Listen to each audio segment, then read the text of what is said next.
손흥민의 거취가 불분명해진 상황입니다. 여전히 이적설들은 계속 쏟아지고 있습니다. 아무리 봐도 해외 기자들이 의무적으로 일을 해야만 하기 때문에 나오는 게 아닐까 싶습니다. 오로지 토트넘 구단은 수익만을 우선하는 구단이니까 추측으로 손흥민과 사우디를 연관만 시키고 있습니다.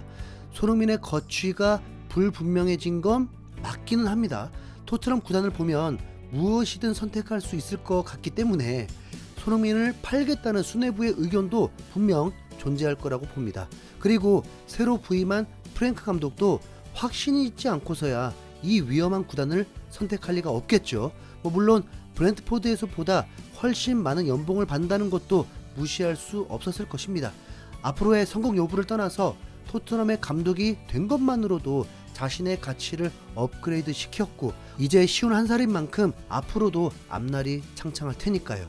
이 감독이 손흥민 한 선수 때문에 이 팀을 선택했을 리는 없습니다. 현재 토트넘의 선수들의 평균 연령은 굉장히 낮아졌습니다. 그래서 좋게 말하면 신구의 조화가 맞춰지고 있습니다. 모든 선수들이 어리기만 하다 그런 강팀은 존재하지도 않습니다. 손흥민을 제외한 상태로 토트넘의 주요 선수들의 평균 연령은 약 24살입니다. 토트넘 스쿼드에서 평균 23세 이하로도 충분히 팀이 꾸려질 수 있을 정도입니다. 킨스키 골키퍼, 스펜스, 드라구신, 반드벤, 우도기, 아츠그레이, 베리발, 콜루셉스키, 존슨, 오도베르, 스트라이커는 그냥 솔랑키로 두죠. 팀이 꾸려질 수 있다고 했지 막강한 전력이라고 하지 않았습니다. 이렇게 영건 선수들만 키웠다간 정말 강등을 당하겠죠.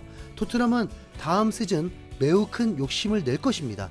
한 시즌 17위를 한 팀이 다음 시즌에 10계단 이상 순위를 올린 팀이 어디 있을까요? 자, 10계단이 뭡니까?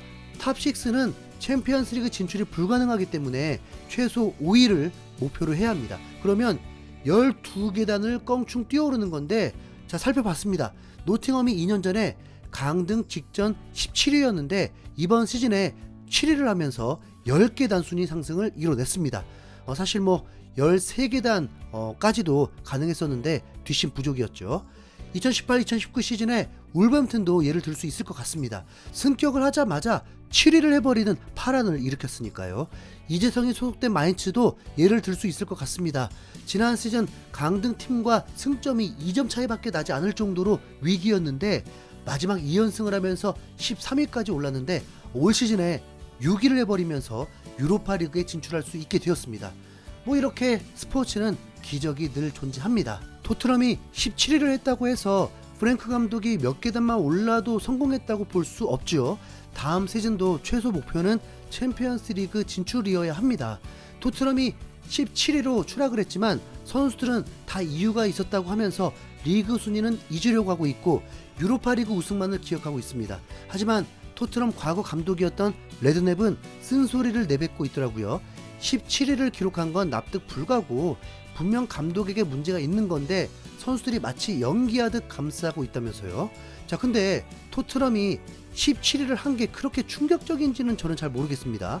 한 시즌을 집중적으로 봤을 때 엔지 감독이 말은 리그도 중요하다고 했지만 그때마다 출전하는 선수들이 베스트 멤버의 레벨과 차이가 많이 있었고 수비 조직력이 형편없었기 때문에 일어난 일이었습니다. 반드벤 로메로가 있을 때와는 극명하게 다른 팀이었습니다. 단지 엔지 감독은 고집을 부렸다는 게 문제였죠.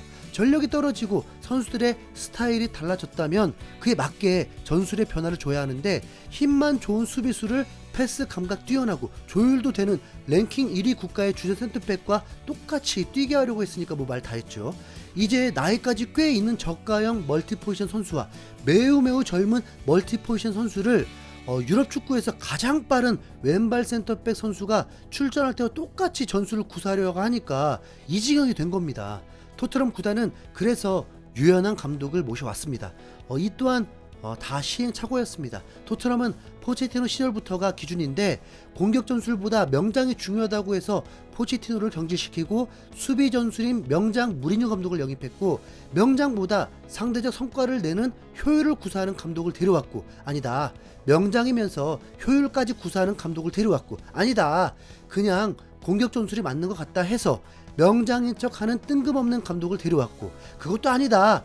공격 전술을 기반으로 하면서 유연한 선수 관리까지 되는 상대적 성과를 낸 토마스 프랭크 감독을 데려온 것입니다. 구단은 시행착오를 많이 겪었습니다.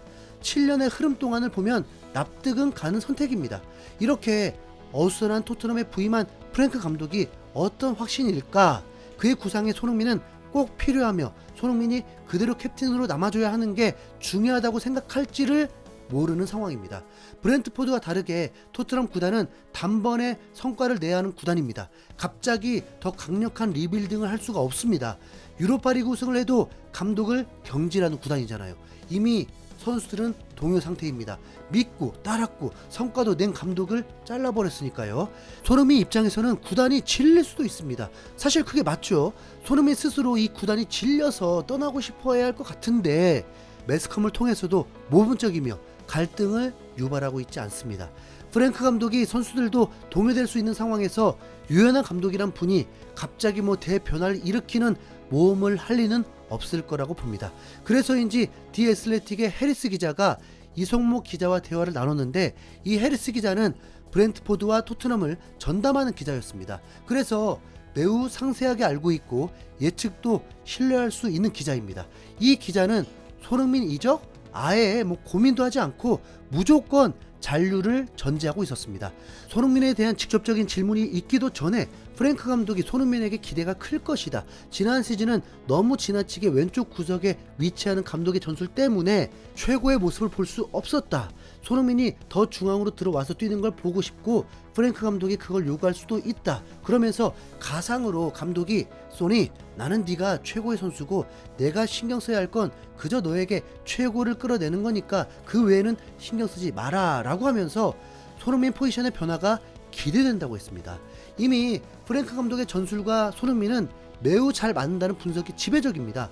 단지 구단의 의사와 프랭크 감독의 입장인 건데 이렇게 신뢰도가 높은 기자의 말을 들어봐도 다음 시즌은 손흥민에게 가장 적합하면서 프랭크 감독도 손흥민을 살라처럼 활용할 가능성이 충분하다고 봅니다. 그렇다면 우리도 기대해 볼 수 있는 거 아니겠습니까? 손흥민의 대활약 말이죠. 손흥민이 기량이 떨어져서가 아니라 손흥민에 맞는 전술이 되면서 손흥민도 잘하고 팀도 성과를 낸다면 팬들이 응원을 안 할 이유는 없죠. 어차피 이 상황에서 프랭크 감독이 캡틴을 바꾼다? 솔직히 그것도 떠날 수밖에 없는 명분이죠. 네, 진짜 요리스골 날 것 같습니다.